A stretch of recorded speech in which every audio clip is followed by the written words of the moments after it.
Hey guys, it's JC's Reborn Journey here, and I'm sorry I had to go and do my laundry real quick again. And out of the 3 dryers, one of them wasn't dry enough, so I had to fold 2 more loads of laundry and had to put another one in for the dryer for another 50 minutes. But today, I found a quicker way to do stuff. But anyways, we're going to go back to the topics of what's been going on for the last couple of years. So we got up to, I'm pretty sure the end of 2019. No, 2018. So I was, before I met this friend, I was doing different substances here and there. It was more like pills and stuff like that. And then when I met this friend in 2018, but it started in 2019. I know the date and I know what I was doing, but I'm not going to go into detail exactly what was going on for my privacy. But then I started getting into illegal substances. Yes, my family does know, and that was going on for a little while. I don't really want to go into detail of how long or this, that, and the other thing, but I really got lost. After Dennis died, I didn't really like to have a feeling towards an object was non-existent. And a lot of that had to do with having to go through all this stuff and realizing, like, your stuff isn't going with you when you die. So it was getting to the point where I didn't want anything. So I was getting rid of a lot of my stuff. I didn't really, I brought my scrapbooking over to my mom's house. It was really hard for me to connect with the babies, especially at this time in 2019 and 2020.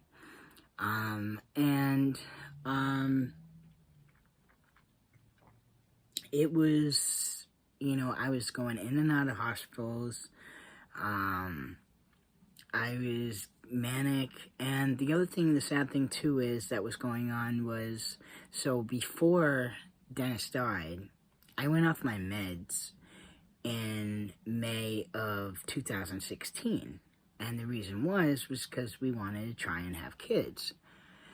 And we had to do that, AUI,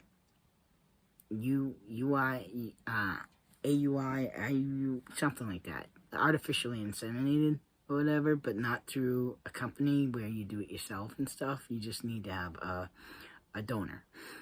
But, so I went off my meds with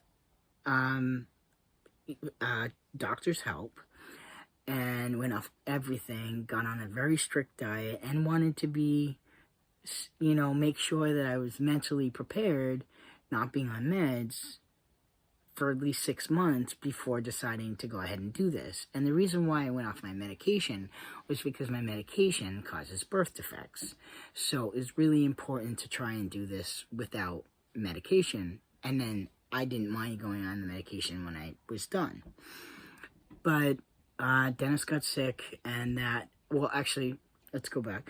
So right before Dennis got sick, I did have a friend who was willing to do this, and we tried for 1 month, which was in November, and then Dennis got sick in December, and he didn't feel comfortable helping me anymore, even though that's still what I wanted to do, even though Dennis was sick.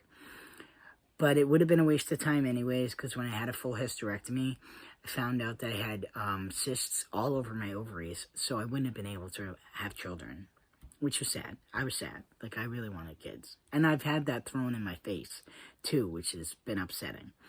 And that was the friend that I was talking about, that I was friends with.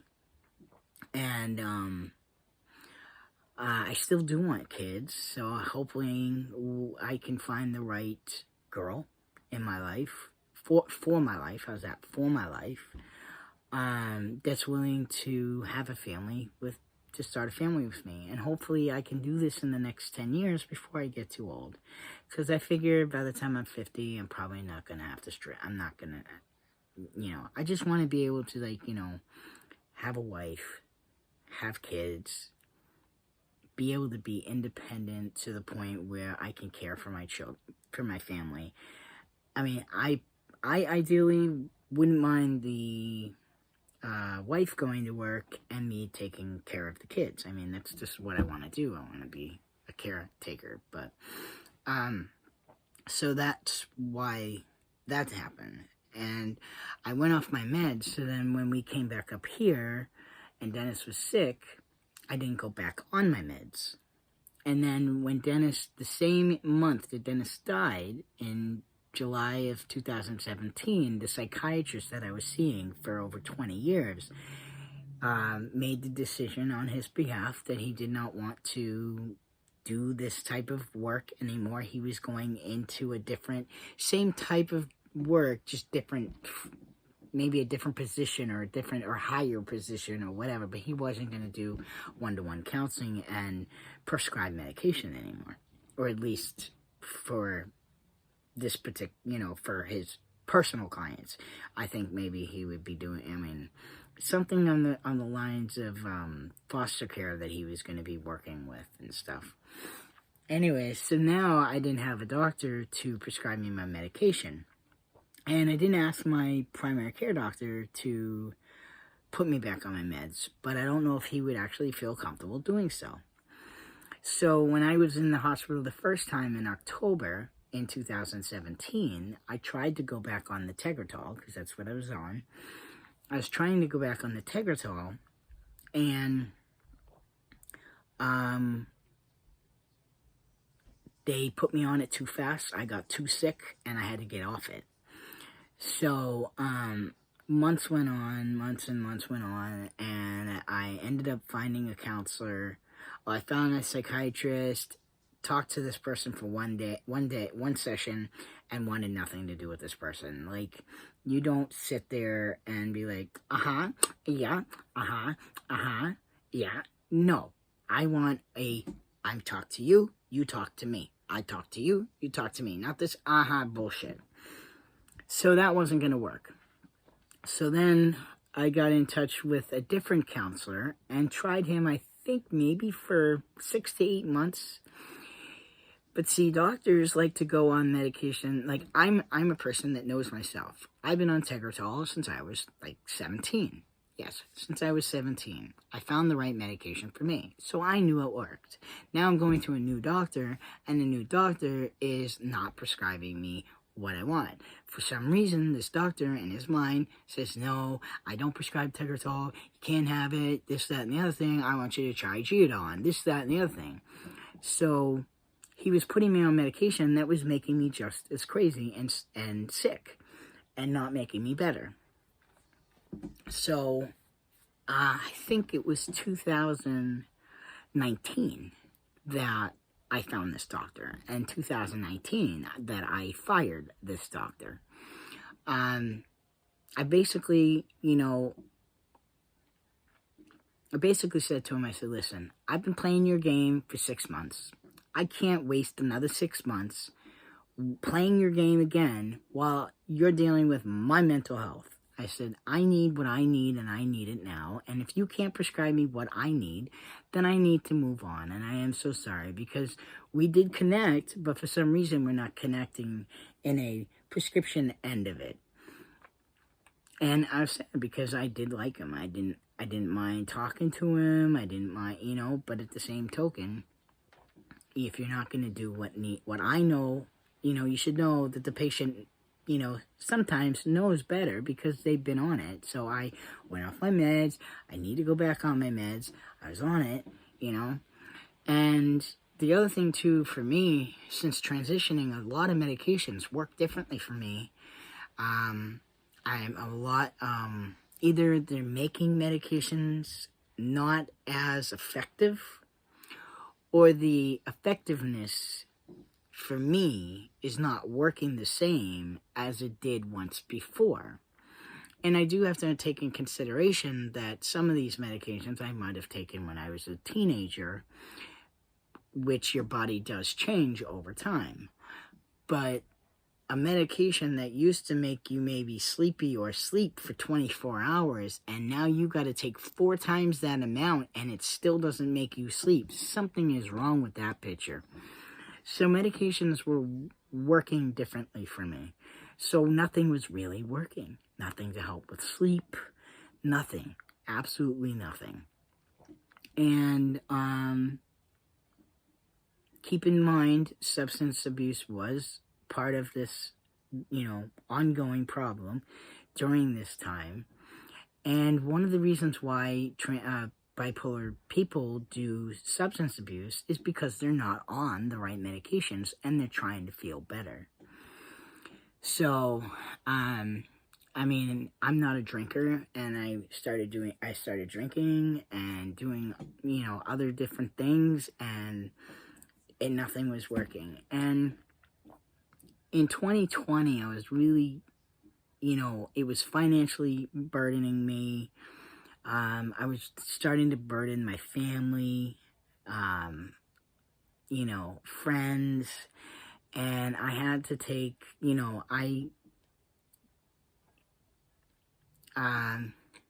a lot of, and I was tolerating a lot of abuse that I wouldn't normally tolerate. Now, the one thing I noticed differently about me is, from transitioning, is before I would just take bullying and deal with it. Now I'm very vocal or physical about it. If you're going to try and physically assault me, I'm going to fight back. If you're going to verbally assault me, I'm going to verbally assault you back. I don't really tolerate bullying very well anymore, but it's also because I've been bullied my whole entire life from 5 years old up.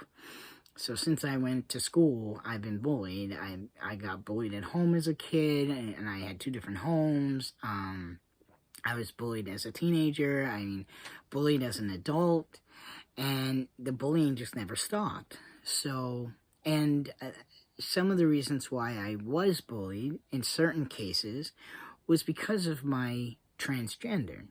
And I've been sexually harassed at jobs, and that's just not a very comfortable feeling.